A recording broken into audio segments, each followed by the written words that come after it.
Amém, irmãos?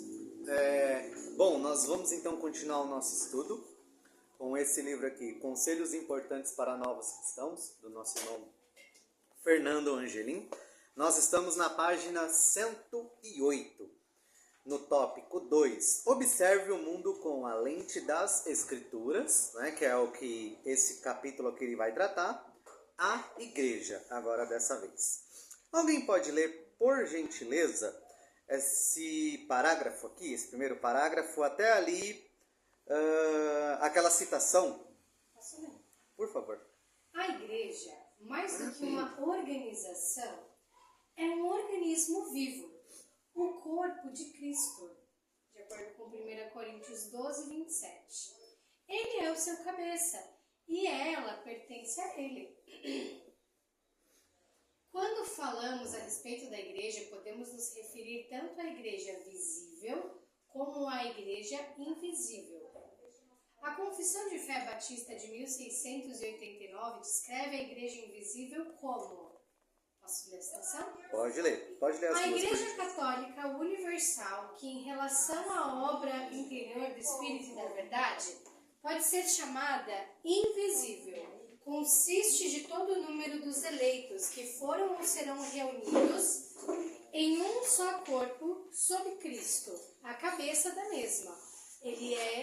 Ela é a esposa, o corpo, a plenitude daquele que cumpre tudo em todos. E sobre a igreja visível, página 108, por gentileza, também afirma. Pode ler a citação. Sobre a igreja visível também afirma: todas as pessoas em todo o mundo que professam a fé do Evangelho e obediência a Deus por meio de Cristo, de acordo com isso, são, não arruinando sua própria profissão por quaisquer erros de subversão do fundamento ou impureza de conversação, são e podem ser chamados de santos visíveis. E dos tais, todas as congregações particulares devem ser constituídas. Amém. Então, quando nós falamos aqui sobre a igreja, realmente ele faz aqui uma divisão sobre essa questão da igreja invisível, que seria todos os salvos, e essa igreja visível também, que são aquelas pessoas que realmente congregam num local, né?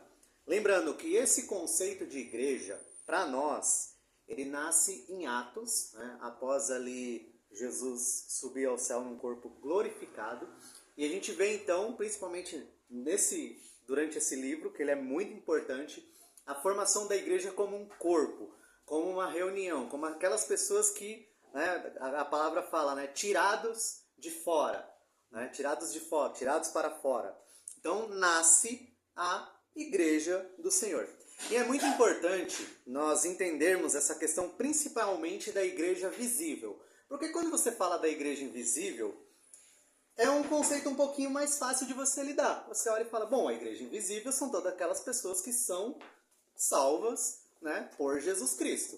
Tanto na antiga aliança quanto na nova, não importa.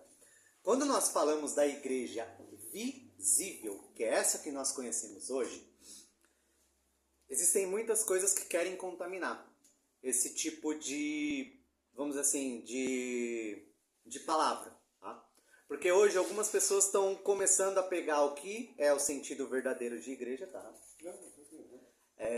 Sentido verdadeiro de igreja e está querendo colocar outras coisas que não fazem parte. Por exemplo, hoje está crescendo, infelizmente, um movimento, que são os dos desigrejados, que eles acham que nós não precisamos ir para a igreja. Ah não, a igreja sou eu, né? A igreja sou eu. Então eles estão pegando ali algo que é particular e falando, não, aplica-se a todos os contextos. Assim como também o movimento daquelas pessoas que congregam pela internet.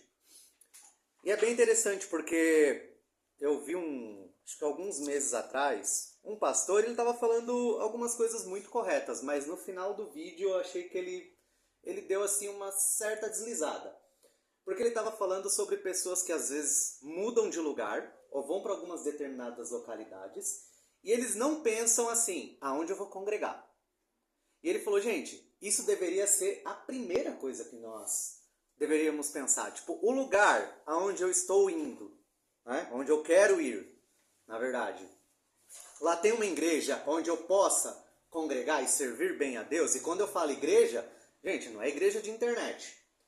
Por quê? É muito fácil eu falar assim, não, eu congrego na igreja do irmão lá do pastor Hernandes Dias Lopes. Né? Acho que ele deve estar na Presbiteriana de Pinheiros. Gente, eu não sou discipulado, eu não tenho vínculo nenhum lá, eu não preciso, por exemplo, vocês vão ver aqui que a igreja, ela tem algumas coisas que ela requer e que os membros precisam cumprir, então eu não tenho nenhuma dessas coisas, só quero pegar o benefício, né? Que é estar ouvindo ali a palavra e mal e mal ouvir a palavra ainda, né? Porque mesmo que eu não ouça a palavra, enfim, os pastores de lá e os irmãos de lá nunca vão saber. Então você tem esses conceitos, às vezes, que algumas pessoas falam, ah não, a igreja sou eu. Ah não, a igreja, eu faço ali um culto na minha casa e aquilo ali é o suficiente, né? Eu não preciso ir para outra igreja. A igreja é minha família. E não é assim.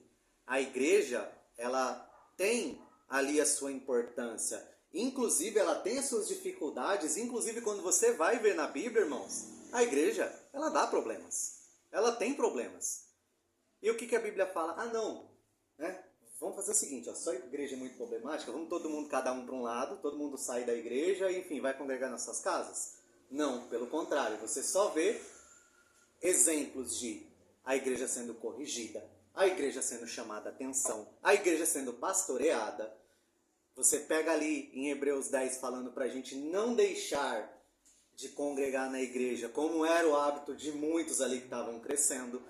Então, não existe, biblicamente, conselhos ou argumentos para você deixar de congregar pessoalmente numa igreja.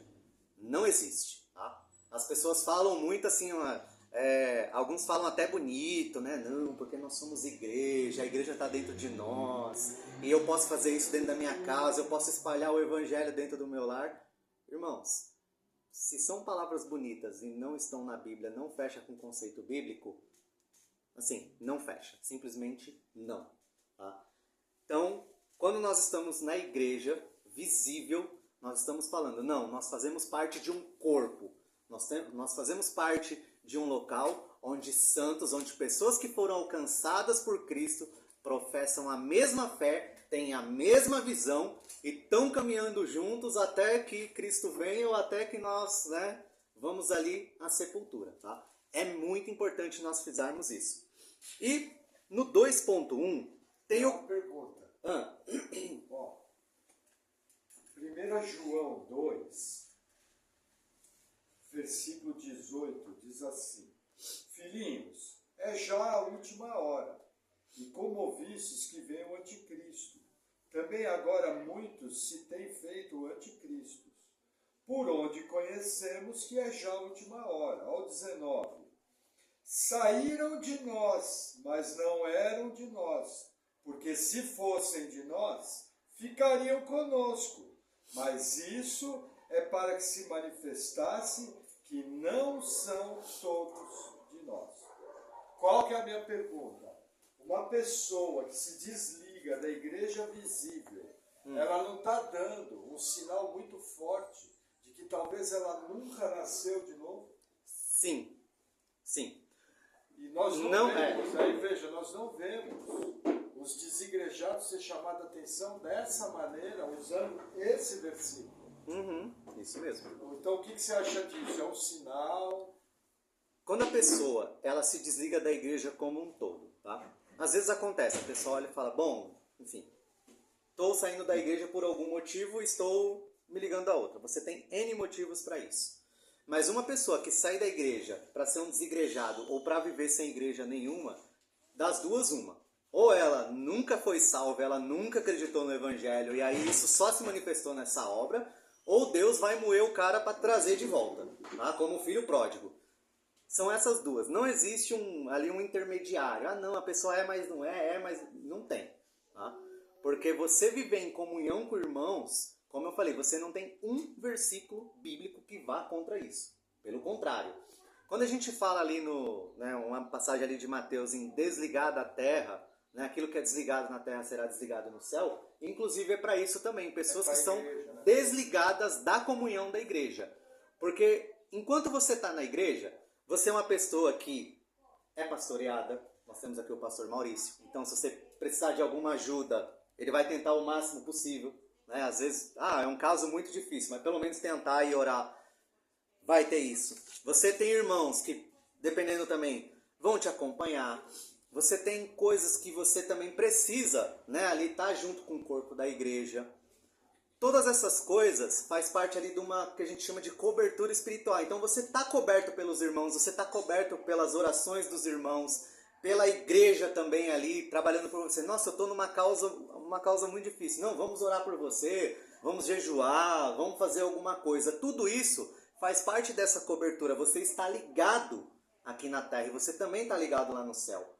Assim como também o contrário é válido. Se você é desligado da igreja aqui na terra, também vai ser desligado nesse sentido lá no céu. Quando a gente olha para essa questão da cobertura espiritual, às vezes nós temos dois extremos, né? Algumas pessoas aqui vieram do neopentecostalismo, parece que é uma nuvem assim, meio, né, pairando, e outros também, enfim, né, desprezam isso.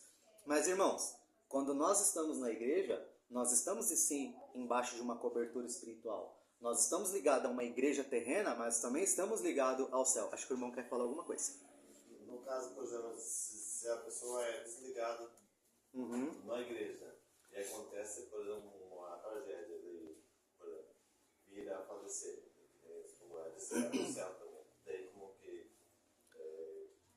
a parte da salvação compromete, como que... Se perde a salvação, se ele morrer, se ele... Não, responde aí. Quer que eu responda? Não. A minha resposta é assim, Coríntios fala, inclusive, para ser desligado e ser entregue a Satanás. Por quê? Para destruição da carne. Por quê? Um crente rebelde, vamos dizer assim, Deus ele pode inclusive tratar com a morte dele. E não deixar com que ele vá para o inferno. O cara é desligado e, enfim, faz alguma coisa errada e morre. Tá? Então... Professor, eu queria responder. tá. Você quer responder? Isso aí. Tá bom? Mas Deus inclusive pode entregar a Satanás para destruição da carne. E aí o argumento que ele usa é isso mesmo. Para que lá naquele último dia ele seja salvo. Então, irmãos, desligamento de igreja é a coisa mais séria que acontece. Tá? Então assim, olha, para você ser excluído da igreja, se é uma coisa sumária, tem que ser uma coisa sumária assim, fez, desligou. Assim, não tem nem conversa. Gente, isso é só coisa criminal, tá? O camarada tem que ter cometido um crime. Se eu não me engano, eu acho que aqui na igreja, acho que teve uma vez que eu ouvi falar que teve uma pessoa que foi expulso sumário. Tá? Mas era pecado sexual aberto parecido com aquele de 1 Coríntios 5. Isso. O cara vivia com a esposa do pai. Paulo fala. Paulo não dá nem os passos que Jesus deu. Paulo fala em desligamento sumário, excomunhão sumário. Entendeu? Então, o caso era pecado sexual por isso. É verdade, bem lembrado. Tá? Exclusão sumária é isso. E a exclusão, que é uma exclusão que não é sumária, é tratado. Como a gente fala, né? Acho que é em Mateus que trata isso também. O irmão fez alguma coisa errada, tá num pecado. Você vai lá e trata ele. Irmão, tá acontecendo isso é pecado.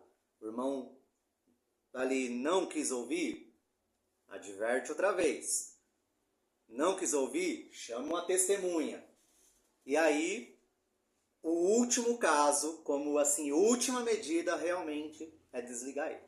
Porque, inclusive, irmão, isso é uma coisa muito séria. Se esse camarada for salvo, Deus sim pode entregar para que Satanás mate ele. Tá? Então você vê o que significa ser igreja. Não é uma coisa, né, como a gente fala, não, posso ser crente na internet, na minha casa. Não, é uma coisa muito séria e que nós levamos muito a sério. É por isso que... É por isso que, assim, irmãos, a gente temos defeitos a igreja? Irmãos, tem muitos defeitos. Mas assim, a igreja é de Jesus Cristo. E se você vira as costas para a igreja, você está virando as costas para aquilo que Jesus Cristo fez aqui na terra, deixou aqui, né, pessoas como nós, pecadores, e assim, a gente está virando as costas para isso, tá? É muito sério, então, essa questão da comunhão. Não sei se você quer fazer algum Não, comentário. é uma pergunta. Então, veja. Hoje em dia se fala muito de cobertura espiritual. Igreja A faz cobertura espiritual com igreja B. O apóstolo A cobre o pastor B. Então a pergunta é, em cima disso que você acabou de explicar, a verdadeira cobertura espiritual tem um nome, igreja local. Seria isso? Seria isso. Uma maneira de Isso entender a vive- cobertura é. espiritual. A única maneira bíblica de entender cobertura espiritual seria Igreja essa. local e viver igreja local. O resto é O resto é- exagero, é da isso. cabeça dos homens. Isso mesmo. Bom?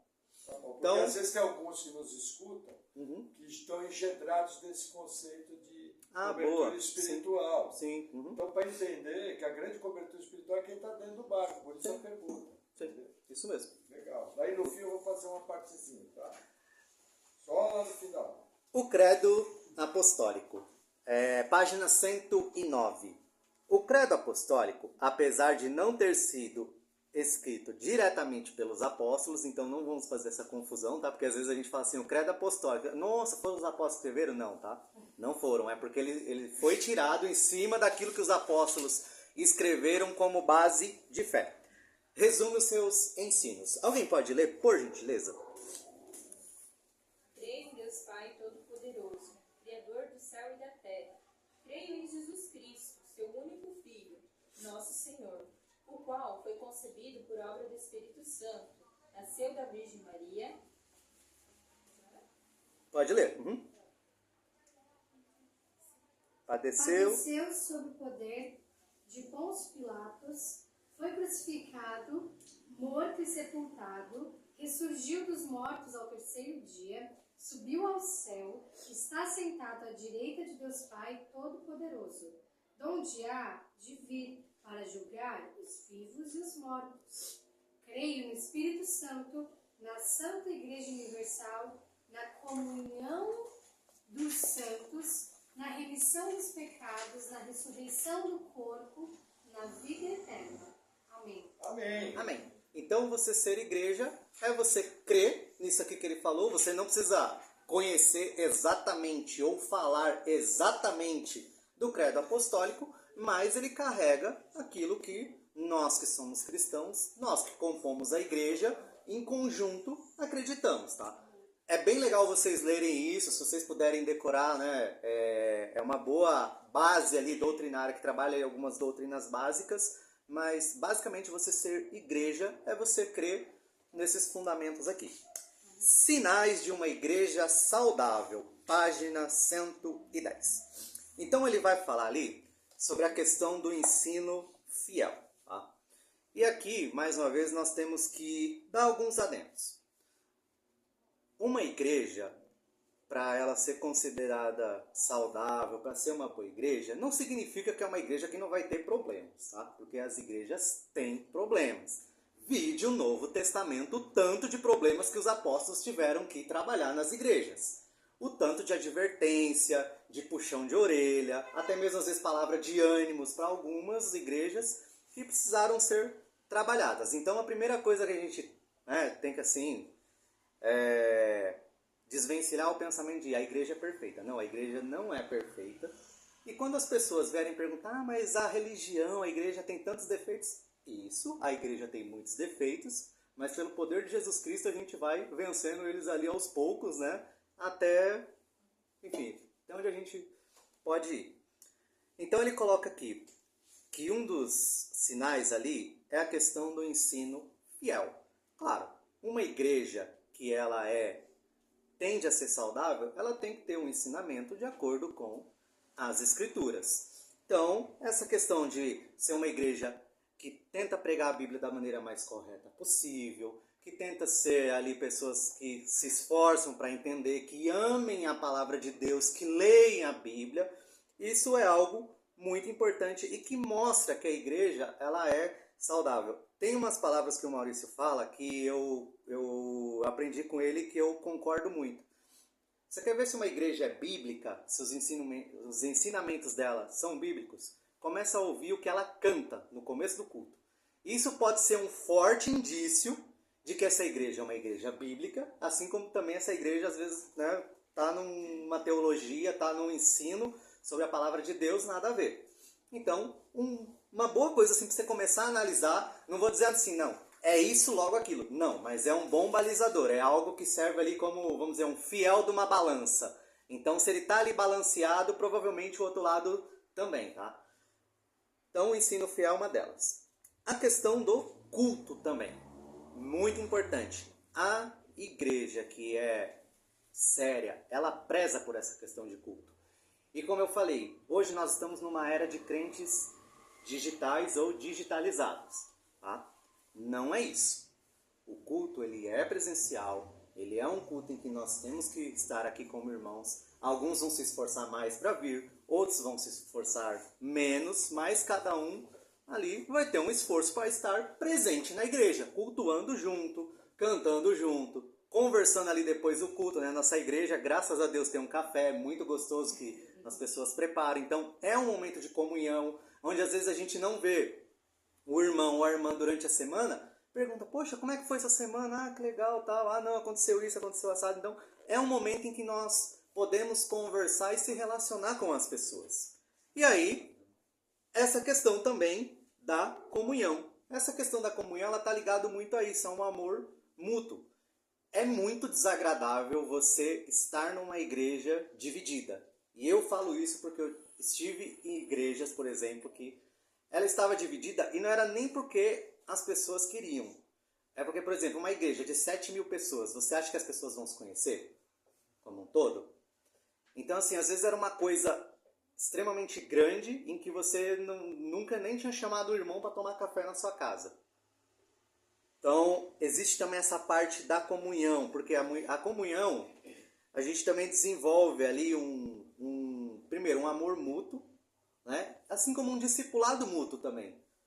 Cada um aprende com o outro, às vezes um está numa dificuldade, um ora pela vida do outro. Às vezes até mesmo, a gente conhece tão bem as pessoas que, às vezes só de olhar na expressão da pessoa, você fala, poxa, acho que aquela pessoa não está muito bem. Vamos lá perguntar para ela, e aí você vai perguntar, a pessoa realmente não está muito bem por algum motivo. Então todas essas coisas faz parte da comunhão. 2.4 ali na página 111. Oração.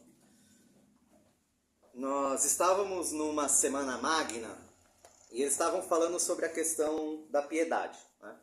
E foi uma das coisas que eles trouxeram, a questão da oração. Irmãos, uma igreja que ela é saudável ou que ela tende a ser saudável, ela preza muito por essa questão de oração. E nós oramos muito pouco. Às vezes nós estamos ali tão na ânsia, né? Tão no ímpeto de aprender coisas novas, de consumir bons materiais, que a gente para e, assim, a gente só faz isso. Nós esquecemos, poxa, a gente tem que orar. Irmãos, vocês concordam que Deus sabe de tudo aquilo que vocês vão pedir? Tudo aquilo que vocês vão orar? Mas mesmo assim eles falam para vocês não orarem ou ao contrário?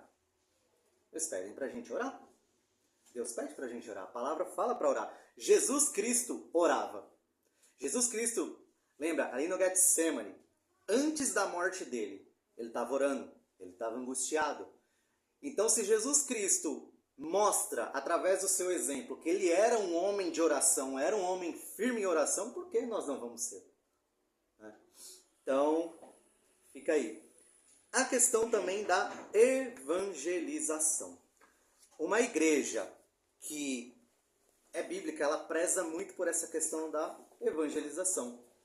Então, assim, irmãos, se nós estamos cheios de Cristo, se nós estamos cheios do conhecimento da palavra, é muito natural que nós queremos transmitir essas boas novas para as pessoas.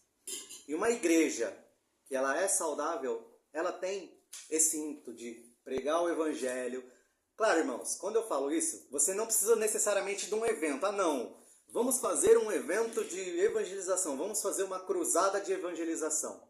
Mas a igreja, ela preza pela evangelização. Ela olha e fala assim, olha, se você tiver um momento ali em que você vê que tem uma abertura, fala de Jesus no seu trabalho, enfim, no seu ciclo social, na sua família, que às vezes não conhece Jesus.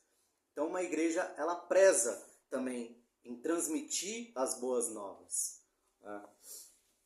Testemunho de outras igrejas sérias sobre ela. Então, assim, irmãos, essa aqui eu gostaria de ler, tá? Tá na página 112, o item 2.2.7. Alguém pode ler isso aqui, por favor? É importante notarmos o que as outras pessoas e igrejas sérias falam a respeito desta comunidade. É uma igreja bíblica? Qual o testemunho dela entre os demais? O testemunho de cristãos piedosos que a conhecem podem ser um bom indicador. Infelizmente, muitos, quando vão se mudar, procuram indicações sobre boas escolas, centros comerciais, etc. Ao passo que, muitas vezes, não têm o mesmo cuidado ao procurarem boas referências sobre igrejas locais. Para um cristão, este deve ser um ponto central em sua decisão, e a pergunta a ser feita é: há uma boa igreja por perto? Por que eu li esse aqui antes de ler o item 2.6, que é uma liderança bíblica? Porque uma igreja que ela é séria, é uma igreja comprometida com a palavra, você pode já começar a olhar pelo púlpito dela. Quem são as lideranças? Quem são os presbíteros, o pastor, os diáconos? Porque uma igreja séria, ela preza ali no item 2.2.6. Eu vou ler ali porque é uma maneira bem reduzida né, do que 1 Timóteo fala. Mas isso aqui são os requisitos, né, para você ser ali um presbítero, uma pessoa que está à frente da igreja. Deve ser irrepreensível, deve ser marido de uma só mulher, sóbrio, prudente, respeitável, hospitaleiro, apto a ensinar, não apegado ao vinho, não deve ser violento, deve ser amável, pacífico, não deve ser apegado ao dinheiro, deve governar bem a sua própria família, deve ter os filhos sujeitos a ele com toda dignidade, não pode ser um recém-convertido, deve ter uma boa reputação perante os de fora. Quando você vê uma igreja em que, às vezes, tem pessoas que são nomeadas a cargo só porque, sei lá, ela fala bonito ou ela está ali e não cumpre esses requisitos, pode ter certeza que essa igreja é bem provável que ela está bem fora da Bíblia. Então a gente vê aí pessoas sendo elevadas, por exemplo, a apóstolo, a rei patriarca, unção com óleo que não é bíblica. Você vê um monte de coisas aí, um monte de cargos sendo criados e distribuídos dentro da igreja, parece que é para afagar algumas pessoas. E quando você vai olhar aqui, ela não cumpre. Olha, eu não vou dizer assim, ó, se ela cumprir metade desses requisitos aqui, pode dizer que ela ainda tá bem, tá? Mas geralmente, tá? Principalmente tem aqui, não deve ser apegada ao dinheiro. Então hoje, uma igreja que levanta líderes, ela tem que ter uma liderança séria. Ela tem que ter uma liderança que é provado pela Bíblia. Porque essa carta aqui de Timóteo, essa passagem aqui, é justamente isso. A igreja está avaliando uma pessoa que vai estar à frente da igreja. Assim como diáconos também têm que ser avaliados. Tem que ser avaliados e, sei lá, se chegar e falar assim, ó, não cumpre, não cumpre. Ah, mas ele é tão bonzinho, mas ele fala tão bem. Não cumpre. Então uma igreja que preza pela palavra, ela tem uma boa liderança. E aí é óbvio que o testemunho bíblico perante as outras igrejas é só uma consequência disso. Você imagina, por exemplo, você fala assim, nossa, tem uma igreja ali que, olha, pensa num pastorzinho enrolão. Você não pode vender um prego para ele que ele vai te dar o chapéu. Você entendeu? Olha o testemunho dessa igreja. Assim como você olha, a igreja está fervendo de pecado. Aí você olha e fala assim, o fulano de tal é daquela igreja. Daquela igreja? Assim, você nem conhece o fulano de tal, mas só por ele fazer parte daquela igreja, você já pensa, é um mau elemento. Então, tudo isso é consequência de uma igreja em que não tem uma boa liderança, em que não disciplina biblicamente sua liderança, que a gente vai falar sobre isso, né? Sua liderança não, desculpa, seus membros. E assim, testemunho público da igreja vai lá embaixo. E hoje nós sabemos que, infelizmente, quando você pega uma pessoa, né, que ela não é cristã e ela tem um conhecimento muito raso, uma das coisas que ela fala é, ah não, a igreja está cheia de ladrão. Ah não, a igreja está cheia de pastor que faz tal coisa. Ah não, você entendeu? Como um testemunho público, ele faz diferença? principalmente em alguém que está trabalhando em evidência, que é o caso de um pastor, é o caso de um diácono, os membros, eles têm que estar alinhadinho. Mas um diácono e um presbítero, irmão, tem que cuidar muito mais. É por isso que também aqui tem não pode ser recém-convertido. Tá? Então não tem essa assim, não, a pessoa se converteu há 1 ano, ela já vai ser pastor, já vai pastorear uma igreja. Assim, espera um pouquinho. Acho que você queria fazer um comentário? Não, assim, Uma pergunta, é uma comentário? pergunta, na verdade, né? Porque recentemente, tem aproximadamente 3 ou 4 anos, algumas igrejas reformadas dos Estados Unidos foram alvo de investigação e de denúncias muito sérias, que algumas foram investigadas e comprovadas. Uhum. E muito se falou acerca da cultura, que excede aquilo que a gente, né, vê como requisito básico da liderança, ou também do testemunho, né? Porque a minha dúvida é como que nós devemos lidar com denúncias comprovadas de igrejas que têm uma teologia sólida, e se cultura entra dentro dos aspectos que devem ser avaliados externamente. Por exemplo, a gente pega, por exemplo, a conduta dos irmãos dessa igreja. Foram 2 igrejas grandes reformadas. Uma delas ela tem uma visibilidade muito grande também na internet. Certo. Você pega a conduta dos membros. Era uma conduta muito íntegra. Em contrapartida, denúncias de abuso sexual e denúncias de abuso espiritual aconteceram e foram acobertadas pela liderança. Houve aquele processo de, né, porque abuso sexual é uma coisa muito grave. Sim. E, então, assim, você não teve o testemunho dos irmãos ali, mas você teve uma evidência de uma cultura de acobertamento. Como que a gente lida com essas denúncias que elas vêm, que é muito triste, né, elas virem de fora da igreja? Sim. E como que a gente deve considerar cultura um fator importante na análise, ou isso muda de lugar para lugar? Como que a gente deve se portar para além dos requisitos de Bíblia e integridade dos membros? Essa questão da cultura, quando a gente fala em cultura, a gente pode entender como algo comum em que as pessoas vivem, uma série de características, né? Inclusive elas podem ser passadas. Então, assim, o que é uma questão cultural? Algo que às vezes veio e você ali vive e não sabe. Porém, essa questão cultural, quando a gente vê essas igrejas, eles estão caindo não só numa questão de hábitos, mas eles estão caindo em pecados muito específicos que não estão sendo tratados. Então, se você pega a base, o fundamento, eles estão indo contra isso. Por exemplo, um pastor, ela citou ali, um pastor que acoberta um caso de abuso sexual, que aconteceu, né, em uma igreja lá, que era infelizmente uma igreja muito grande. Esse pastor, ele não está pastoreando bem, ele não está corrigindo o seu rebanho. Logo, ele está indo contra um fundamento muito claro. E essa igreja também está indo no fundamento. É que às vezes a gente pegou e falou assim, é uma cultura, mas isso não é cultura, isso é um pecado coletivo que está sendo ali na igreja, entendeu?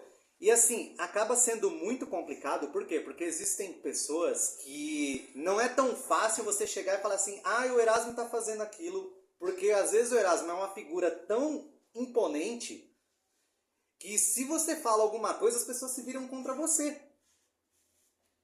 Por isso que entra a acusação contra presbítero, duas E isso que eu ia testemunhas. falar, 2 testemunhas, você tem que ter 2 testemunhas. E aí assim, é complicado, porque sim, existem casos que são extremos, mas esses casos de cultura geralmente são pecados ali coletivos que acoberta, porque aconteceu por exemplo, o caso de uma pessoa que, esse pastor até mesmo foi bem complicado, ele acabou falecendo, e depois dele falecer, descobriram que na verdade ele tinha relacionamento com várias mulheres dentro do ministério dele, e que, assim, pelo relato das testemunhas, ele considerava que aquilo era até uma forma de Deus recompensar ele com aquilo, né? Então você vê até onde o pecado, que é um pecado... Gente, o pecado da lascívia e da imoralidade sexual é um pecado, tipo, muito, entre aspas, básico. Ele é muito claro dentro da Bíblia. Se você for olhar, ele está até mesmo... Um pecado sexual, ele está até mesmo ligado ao nosso corpo, ao templo do Espírito Santo. Tá? Ele, tipo assim, você não está só pecando contra o seu corpo. Você está pecando também contra o templo do Espírito Santo. E aí você vê, por exemplo, mentiras. Você vê uma rede de mentiras, às vezes sendo traçadas para cobrir esse líder. Você vê, como a Luísa falou, né? Pessoas ali enganando ou então sendo abusivas, né? Ou seja, gente, o que é um abuso? O que é eu ser um abusivo? Eu não amar meu irmão. Porque se eu cumprisse o mandamento de Jesus, que fala assim, ó, amarás o teu próximo como a ti mesmo, eu nunca abusaria de uma pessoa, abusaria no sentido psicológico, tá? Ser uma pessoa agressiva, ser uma pessoa manipuladora. Eu nunca seria uma pessoa assim contra o meu irmão. Por quê? Porque eu não quero que ninguém seja assim. Eu não quero que ninguém seja um cara abusivo comigo, em que eu falo alguma coisa, fica quieto, vai, cala a boca, fica quieto. Você não fala. Se você falar, ó, eu vou fazer uma coisa e, sei lá, vou destruir você perante as outras pessoas. Ou então você vai ser taxado como tal coisa perante as outras pessoas. Então, essa questão que a Luísa falou é uma questão muito boa. E geralmente são pecados até mesmo básicos que as pessoas caem e que as pessoas não veem. É uma coisa assim cega. Tá? Então tem igrejas que realmente vêm num contexto muito ruim. E não tem eu não vou dar uma solução aqui, porque cada caso é um caso. Tá? Eu poderia simplesmente chegar para as pessoas e falar assim, nossa, todo mundo, sei lá, saia dessa igreja, vai para uma igreja onde o pastor não é abusivo. Mas eu não sei qual é o contexto de todo mundo. E eu não posso ficar dando soluções também de prateleiras. Né? Mas assim, analise isso, ore e peça direção a Deus. Porque realmente tem casos que às vezes a gente olha e se assusta, né, um pouquinho, tá? Um pouquinho que eu tô falando bastante, tá? Eu tô sendo singelo com as minhas palavras. Alguma pergunta? Alguma coisa? Só digerindo.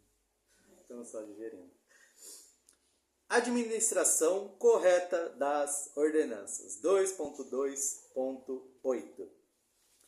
Então, vamos lá. Antes de falar sobre ordenança, a nossa igreja crê em ordenanças. O que são ordenanças? São administrações. Estou falando de um jeito bem básico e bem simplório, tá? A gente pode, em outra aula aqui, explorar um pouquinho melhor.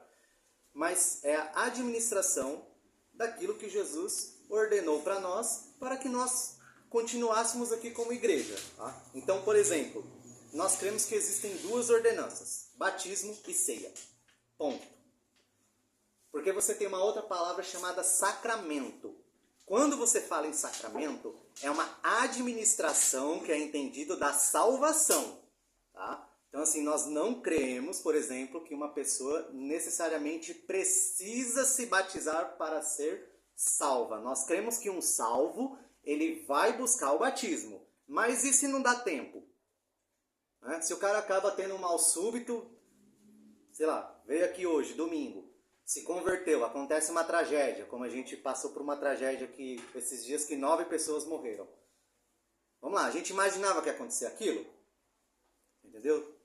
Assim, né? Deus abençoe que tivesse sei lá, na tragédia, assim, um crente salvo, que não deu tempo de se batizar. A gente poderia olhar e falar assim, não foi salvo?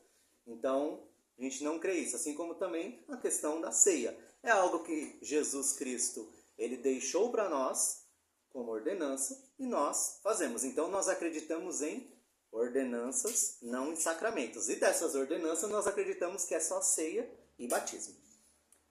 Batismo. Alguém pode ler, por gentileza, até ali da página 112 até a página 113, andar em novidade de vida, que é uma citação, que é uma citação da confissão. O batismo é uma ordenança até 112. O batismo é uma ordenança dada por Cristo que simboliza a união do crente com Cristo. Em em sua morte e ressurreição. Representa sua regeneração, novo nascimento e consagração da pessoa a Cristo, comprometendo-se publicamente a andar em novidade de vida. O crente deve ser batizado nas águas em nome do Pai, do Filho e do Espírito Santo.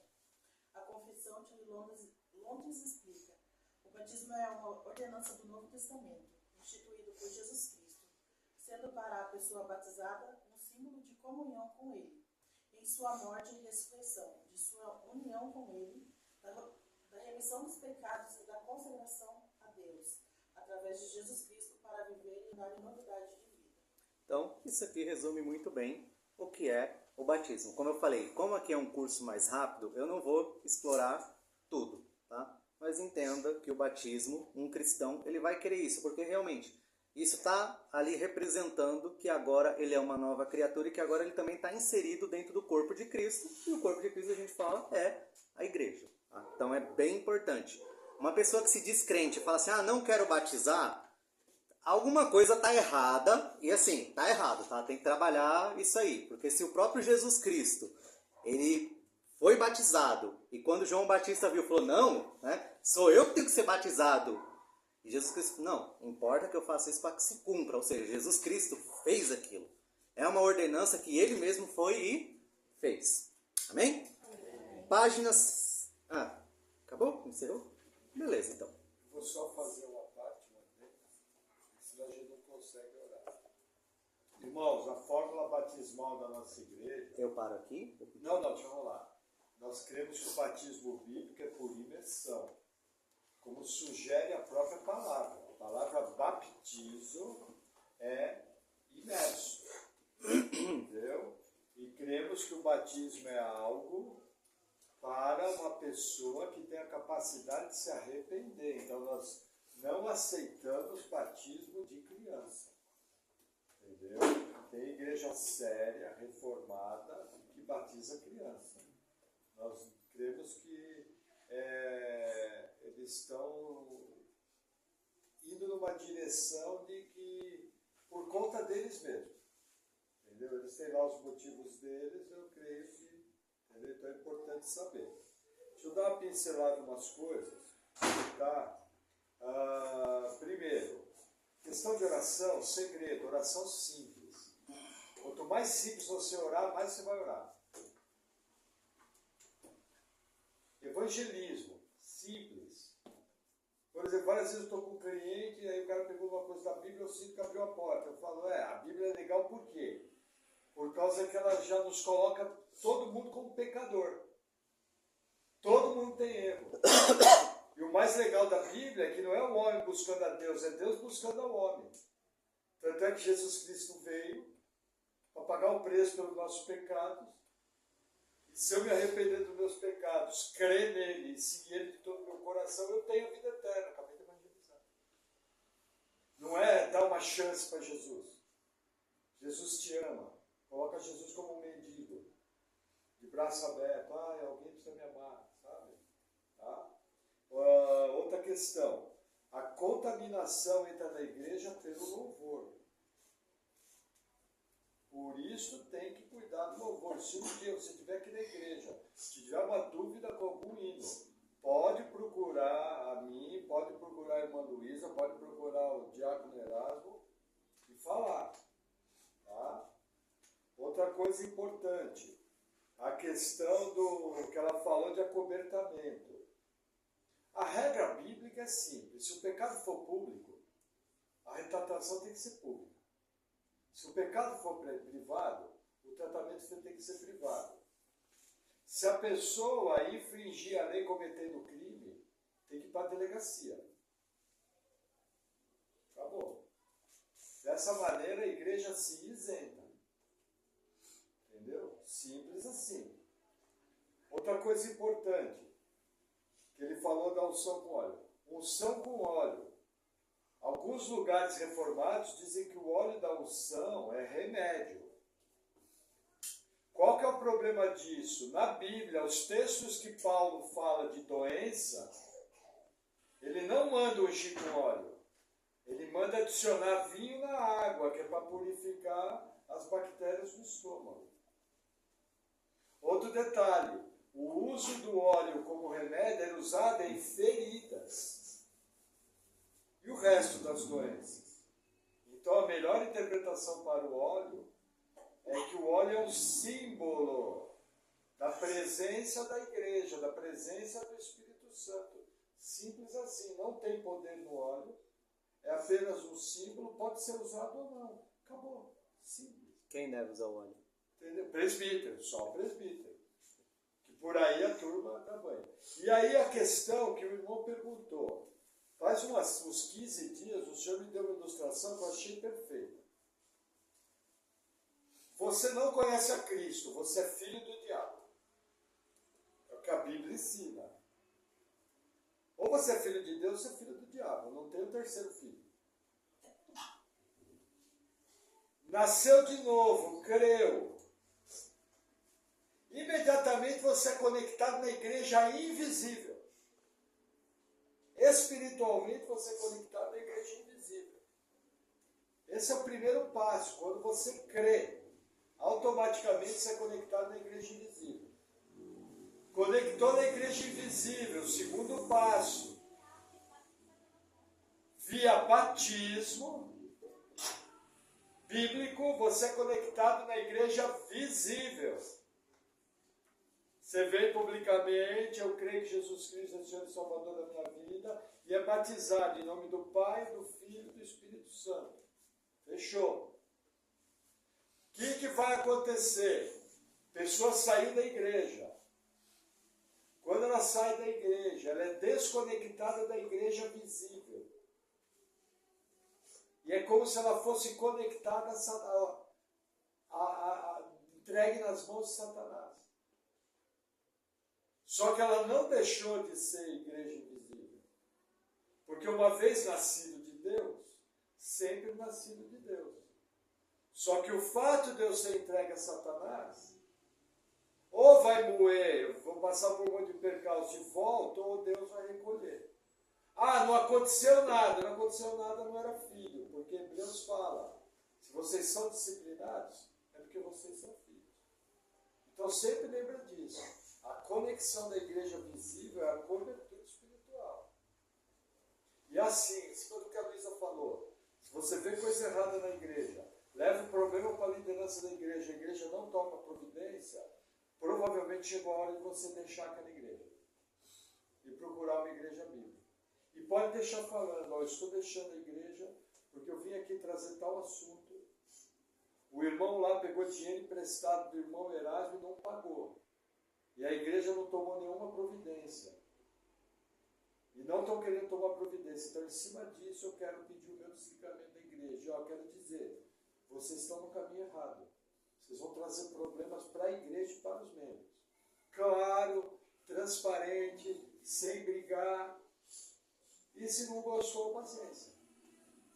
Entendeu? Porque a coisa mais séria que tem na sua vida, depois do seu compromisso com Cristo, é o local onde você congrega. E se o local onde você congrega afundar, você afunda junto. Amém? Alguma pergunta? Então, pode encerrar a aula e vamos